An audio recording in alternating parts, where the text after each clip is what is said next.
I'm going to show you some major secrets you may have missed in Chapter 5 for secret areas and missable loot.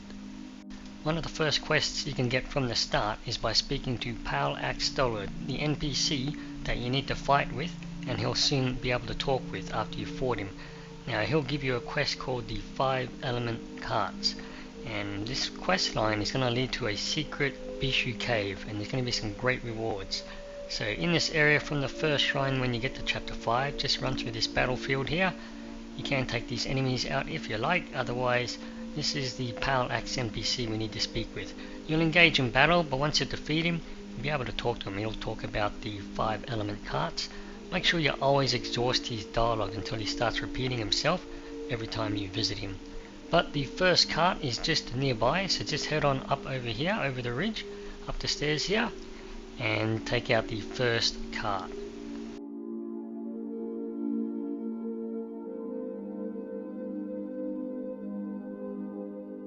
Just progress the chapter a little to the next cart. Now the second cart location is at the Height of Ember. So from this Keeper Shrine, just head through that archway up ahead there, and you'll go into a cave. You can go into that little cave right around to the cart, otherwise I'm just going to take a quick shortcut and jump off this stone bridge here. You may take damage, just heal up, but the second cart is just down here. Defeat the cart and you'll progress the quest.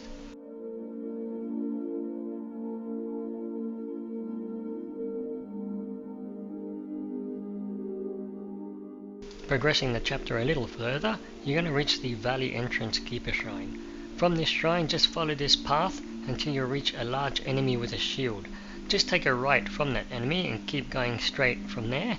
There is a lava riverbed there. If you follow that lava river, it'll lead to a chest. Otherwise, from this enemy with the big shield just here, just take a right, and in the area to the right, you're going to find the third cart. Now you actually don't battle this cart. You'll find that it's going to have a bit of a rope hanging out from the back of it you can't interact with, but it won't do anything. We'll get into that later. Before you get to the fourth cart, go back to where you first met Pal Axe, but he's just moved nearby, so you head down the stairs and up these stairs and exhaust all his dialogue. That way he's going to help you with the fourth cart. If you don't speak to him, well, he'll be near the fourth cart area, but complaining about how he didn't get a chance to take on any of those carts.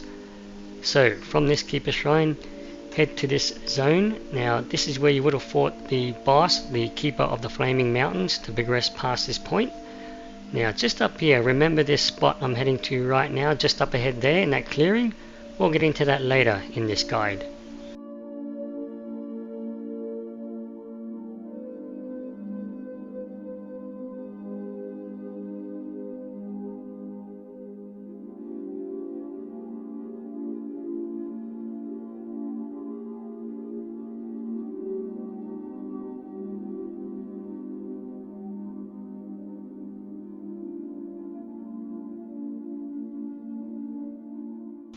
Now the final fifth cart, which is a fair way into the chapter, and when you make it to the Fallen Furnace Crater, you want to turn around and head all the way back where you came from, and there's going to be a bit of a secret path you may have missed. So we're heading back to where we came, but halfway you're going to take this path down this way. Now there's some other bosses in this area we'll get into later in this guide, but just follow this path now to the next location of the Pal Axe NPC for his continued quest line.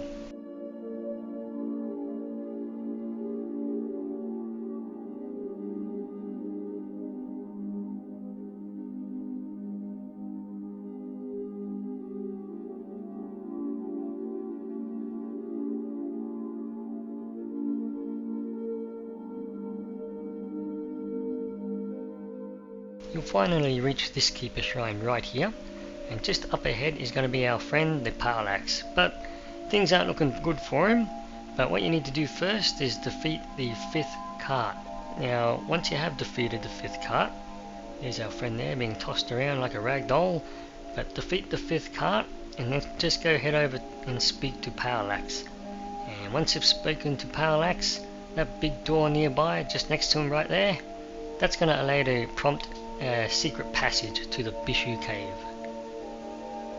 Now I won't get into what's in the Bushu Cave, I'll leave up to you for you to explore, but once you defeat everything in there, you're going to be able to craft these items. The Bull King's armor set, you'll only be able to craft a certain amount with the items you do get from that cave, so the next one will be New Game Plus if you want more of that armor set.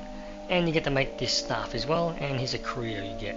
Now remember that cart with a rope hanging out that didn't do anything when you pulled on it previously in this guide? Well, once you've defeated Keeper of the Flaming Mountains, you can go back to that cart and you'll be able to pull it out, provided you've spoken to the Horse NPC in all of the previous chapters. I'll link in the description. So once you've spoken to that horse in all chapters and then defeated that boss, you'll be able to get the Dark Thunder, a new transformation. Next one's just a bit of a rare curio that you may find handy. So when you get to the Rakshasa Palace Keeper Shrine, there are some enemies here with the shields. It'll be a rare drop where you'll get to get this curio, and don't forget to cast your fireproof mantle walking on this lava, but you'll get the white seashell waist chain. Now when you do progress the chapter to the shrine called the Ashen Pass 3, there's going to be a little clearing nearby you may have just walked past, but if you head on in there and defeat this boss, you're going to get a new spirit and a new piece of headgear.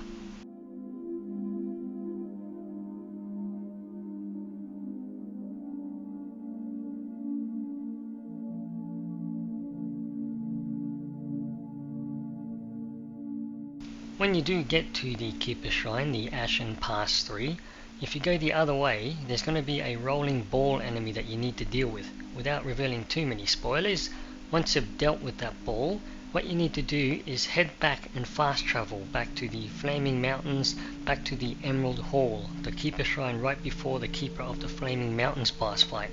Because you may not think to go back here, but if you do, once you've dealt with that rolling ball enemy, just head back through this area. This is where you would have fought the Keeper of the Flaming Mountains in this room here. But just head back up these stairs again. So you would have passed all this when you do defeat that boss, but you may not have thought to come back here, because there it is. There's the ball that you get, the top takes bottom, bottom takes top spirit, which is available to collect straight after your first encounter with that rolling ball just further up on the ridge. Next up is a nice new staff called the Staff of Blazing Karma, and you're going to need 3 legendary crafting materials, the Samadhi Fire Crystal. So just follow the next 3 steps on the next location to get the 3 fire crystals, which is going to allow you to craft that staff. So back at this shrine here, where you may have got the cart where we had to pull the rope out of earlier in the guide, well, from that shield enemy, instead of going to the right, go left down this lava path. Again, don't forget your fireproof mantle to cast for that lava damage. And there's a boss here. You just need to defeat that boss and you're going to get one of the legendary crafting materials. You'll also get a spirit. Now the second Samadhi Fire Crystal, when you get to the Fallen Furnace Crater, just turn right around again and head back to where you came from. And you just need to defeat a rock boss to get the drop for the Samadhi Fire Crystal 2, and you're also going to get a spirit reward as well.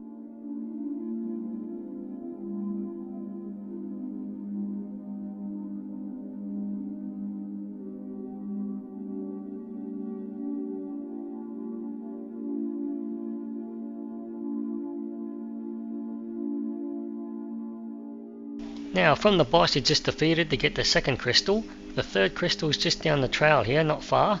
On the way you'll find these worm type enemies popping out of the ground. Try and defeat them to get an item. You'll need 4 of these items. It's got a high drop rate, so I wouldn't worry about it too much, but once you have 4, that's going to allow you to interact with this glowing patch on the ground here for the Mother of Flamelings. Defeat her and you'll get the third Samadhi Fire Crystal, and you're also going to get the spirit as well, Mother of Flamings. Now with all 3 fire crystals, Samadhi Fire Crystals, you can now craft the Staff of Blazing Karma.